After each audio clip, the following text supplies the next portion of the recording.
ছোটবেলায় আমরা সবাই ভাবতাম বড় হলে বোধহয় সব ঠিক হয়ে যাবে, কিন্তু বড় হতে হতে বুঝলাম বাস্তবতা পুরোপুরি ভিন্ন।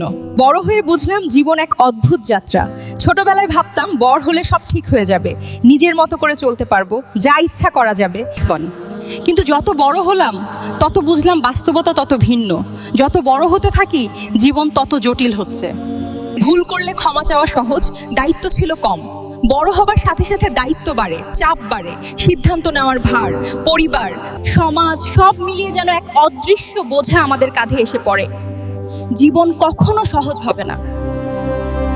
স্কুল কলেজ ভার্সিটি শেষ হওয়ার পর আসে কর্মজীবনের চাপ, চাকরিটা ব্যবসাতে স্থিতিশীল অবস্থা এলে আসে পারিবারিক দায়িত্বের বোঝা আর সন্তান লালন পালনের চিন্তা। নিজে হতে তারপর একদিন বুঝি জীবনকে সহজ ভাবা ছিল এক শিশুসুলভ চিন্তা, সেখানেই লুকিয়ে ছিল জীবনের সৌন্দর্য। বড় হতে হতে আমরা বুঝেছি সহজ জীবন নয়, অর্থবহ জীবনই আসল। আসলে জীবন কখনো সহজ হবে না, এমনকি জীবন কখনো সহজ ছিল না। কঠিন পথ পেরিয়ে এগিয়ে যাওয়াতে রয়েছে।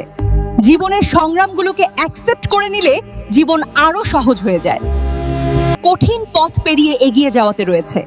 জীবনের সংগ্রামগুলোকে অ্যাকসেপ্ট করে নিলে জীবন আরো সহজ হয়ে যায়।